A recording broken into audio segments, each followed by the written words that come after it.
নমস্কার বন্ধুরা, মায়ের রান্নাঘরে সবাইকে স্বাগত। আজ শেয়ার করব একটি আইসক্রিমের রেসিপি।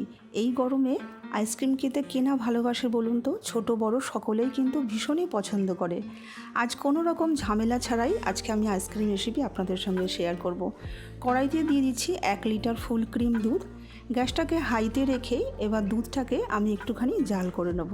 দুধটা যখন ফুটে উঠবে ভালো করে, তখন আমি একটা বাটির মধ্যে 2 হাতা দুধ এখান থেকে তুলে নেব। এই দুধটাকে এবার আমি একটু ঠান্ডা করতে নেব। এতটাই ঠান্ডা হবে যেন আমি দুধের মধ্যে একটা আঙুলটা বেশ একটু ডুবিয়ে রাখতে পারি, এরকমই ঠান্ডা করে নিতে হবে। ঠান্ডা হয়ে গেলে এখানে দিয়ে দিচ্ছি 3 টেবিল চামচ গুঁড়ো দুধ, আর দিয়ে দিচ্ছি কাস্টার্ড পাউডার। এই কাস্টার্ড পাউডারটা যে কোনো গ্রসারির দোকানেই আপনারা কিন্তু কিনতে পারবেন। আর 3 চামচ দিয়ে দিচ্ছি কাস্টার্ড পাউডার। এবার খুব ভালো করে এটাকে একটু মিশিয়ে নিতে হবে, খুব সুন্দর করে মিশিয়ে নিতে হবে, যেন এর মধ্যে যেন একদমই কোনো দলাভাব না থাকে।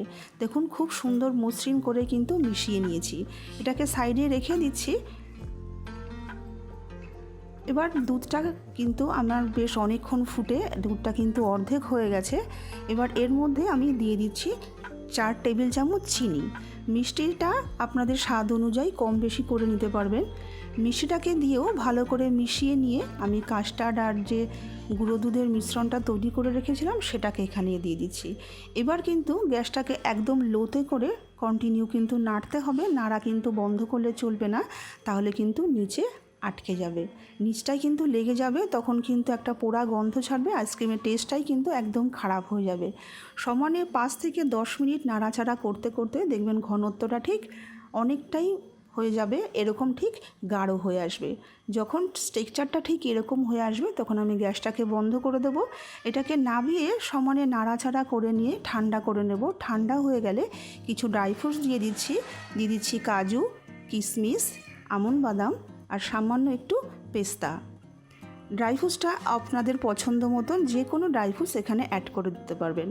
ড্রাই ফ্রুটসগুলো দিয়ে খুব ভালো করে মিশিয়ে নিয়ে এবার আমি এটাকে একটা এয়ারটাইট বক্সের মধ্যে ঢেলে দেব। একটা এয়ারটাইট বক্সের মধ্যে ঢেলে রেখে দিচ্ছি। আপনারা আপনাদের কাছে যে কোনো এয়ারটাইট বক্স বা টিফিন বক্সের মধ্যেও কিন্তু এটাকে ঢেলে নিতে পারবেন, ঢেলে সেট করে নিতে পারবেন। এবার এটাকে ঢাকনা দিয়ে রেখে দিচ্ছি। এবার এটাকে ফ্রিজে রেখে দেব 10 থেকে 12 ঘন্টার জন্য। 10-12 ঘন্টার জন্য ফ্রিজে রেখে দিচ্ছি। 10-12 ঘন্টা পর আমি টিফিন বক্সটাকে দেখুন বার করে নিচ্ছি। কত সুন্দর সেট হয়েছে দেখুন।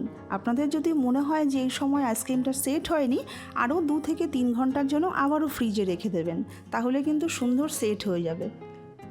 দেখুন কত সুন্দর, কোনো রকম কেমিক্যাল ছাড়াই আমি আইসক্রিমটাকে আজকে তৈরি করলাম। আপনিও আপনাদের বাচ্চাদের বা পরিবারের সকলকে এরকম বাড়িতে তৈরি করে আইসক্রিম সার্ভ করুন, দেখবেন সকলের ভীষণ পছন্দ হবে। বাইরের আর কোনো রকম কেমিক্যালের আইসক্রিম আর আপনাদের বাচ্চাদের খাওয়াতে হবে না। এরকম ঠান্ডা ঠান্ডা আইসক্রিম পরিবেশন করুন। আশা করি আজকের রেসিপিটা আপনাদের ভালো লাগলে একটা লাইক করে দেবেন, সকলের সাথে শেয়ার করে দেবেন, আর পরবর্তী ভিডিও দেখবার জন্য আমার চ্যানেলটাকে প্লিজ সাবস্ক্রাইব করবেন। আজকে এইটুকুই, নমস্কার।